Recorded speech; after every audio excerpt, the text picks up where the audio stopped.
Oh, hey, what's up, guys? I looked at all these analytics, and it appears to me that only 23% of you guys are subbed. So, if you want to hit the sub button, it's free. Thanks, guys. New World, is it worth playing the beta? All right. Hi guys, what's going on? And welcome back to another video on Amazon's New World. So, with beta due to kick off on the 20th of July, just a few days away, I really wanted to give kind of a brief summary of well, what is New World all about? What has kind of changed in the game since we all got to play in the preview event last year? And then ask the question, is New World worth playing at beta launch? We'll see. You know, I guess at this point it's worth putting a small disclaimer to say that I am pretty excited for New World. I know I'm definitely going to be playing the beta, but I'm going to try to cover not only the positives of New World, but also some of the problems that the game has got and some of the issues it's had kind of over the last 6 months of development. Yeah, so I played the alpha. It was it was pretty fun. The weapons was very limited. You had like 3 weapons with 3 abilities, and they all shared the same cooldown. There was like proximity voice, which was really funny, but kind of scuffed too. To be fair though, it was an alpha, right? So the beta is gonna come out very soon, and we'll see how much they've changed. I really hope they have done like a big overhaul on the abilities, because the abilities was very basically, if you guys don't know, there was 3 abilities. Those 3 abilities had the same cooldown, so like you only had 3 abilities basically, because like you could swap weapons. So like your sword had 3 abilities, and then your staff had 3 abilities, and it would be cool if you could swap between the 2 weapons and like use your sword ability, swap to like a staff, and then use that, right? But they all shared the same cooldown. So there's lots of things that felt a bit clunky. So let's hope that they fix some of that, and let's see what this guy's gonna say about that. Okay, boys? So, as I mentioned, the beta is going to be kicking off on the 20th of July. Okay. And provisionally, this is intended to run up until the 2nd of August. Yeah. But after that, all the progress, all the servers are going to be completely wiped before the game has its full release Obviously. on the 31st of August. Oh my god, so, the crocodiles. For some people, it's really not going to be worth spending too much time in the beta. You don't want to be grinding out loads of stuff. It's a test stuff, right? It's right? going to get wiped at the end anyway, and realistically, you're only going to be looking at about 2 weeks before the servers close again.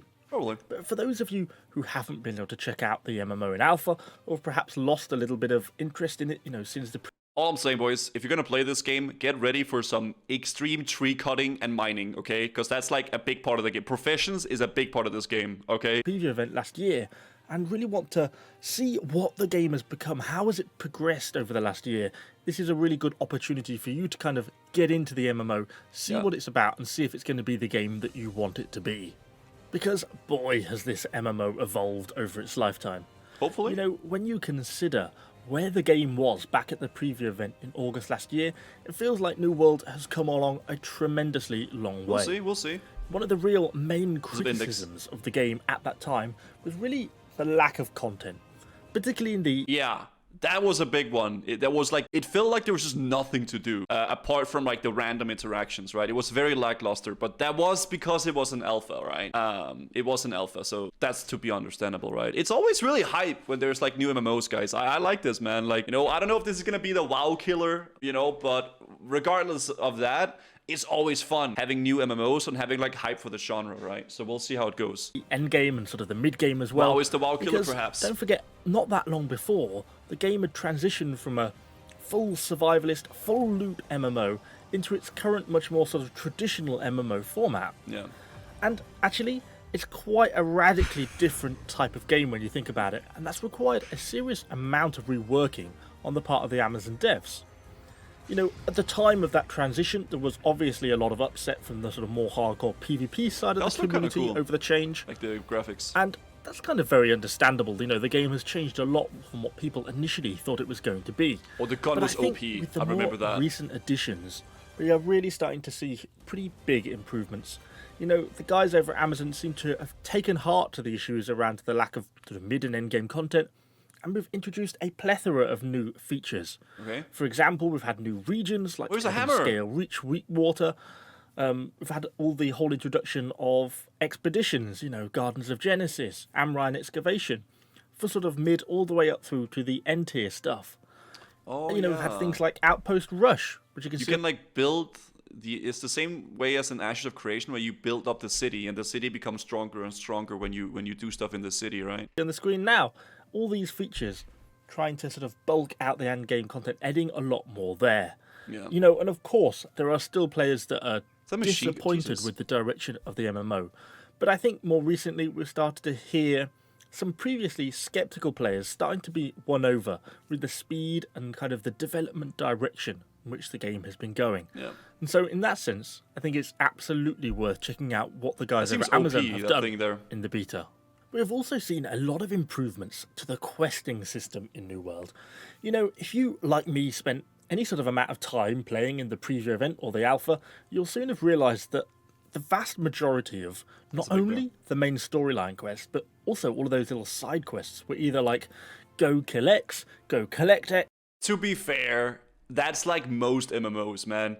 Kill 5 mobs, collect their badges, get these rings, collect these chests here, go over, pick up some flowers. That's like, generally speaking, that's most MMOs, right? That's just like an MMO thing. That's just how MMOs work. Like how else are you supposed to quest? Like fly to space and I don't know, like, you know, that's how it is. That's a part of the game. It's a grind, right? And this really rapidly becomes a bit of a chore. So I'm glad they've decided to put a bit more effort into updating and improving the quest system. Not only have they kind of given it a bit more narrative flow, but they've added in a much larger variety of objectives and sort of quest-specific tasks that really should kind of help to mix and change things up a little bit more. Yeah. We've also had kind of a bit more lore, and we've actually got NPC voiceover work done in the game now. Oh, so that also interesting. makes a big difference into making it a lot more immersive, particularly on the main storyline quest. And this means we actually now have a properly working, properly fleshed out questing system all the way up to the end game, up to level 60. Okay. And we've even started to get weapon and armor specific quests as you get to the higher tiers as well. A thing I hope about this game as well, I hope people won't look the same. A big thing about MMOs that are cool, in my opinion, is the fact that you can look unique. You could look like Klagaroth, the World Destroyer, or whatever you want to look like, right? You can look like you're unique and you're special. And I think that's something that World of Warcraft does very well. That like your character looks special, right? Like you look like you. So like you know, hopefully you can get to like look a little bit unique, because that's always something that's very special, I think. All kind of helps to flesh out the game. It turns it from the sort of lifeless husk of a game that I think it was before, after it transitioned from that survival MMO into a game that actually, you know, has some meat on it, actually feels like it's something you want to play. However, it has not been all smooth sailing for New World, as more recently they have had a lot of problems and controversy over the whole cash shop situation. Okay. Yeah, whole thing that was a big thing. They announced they were gonna do like a cash shop. Kicked off back with the May Alpha update when they put a post on the closed Alpha forums which talked about the introduction and testing of a premium cash shop in game.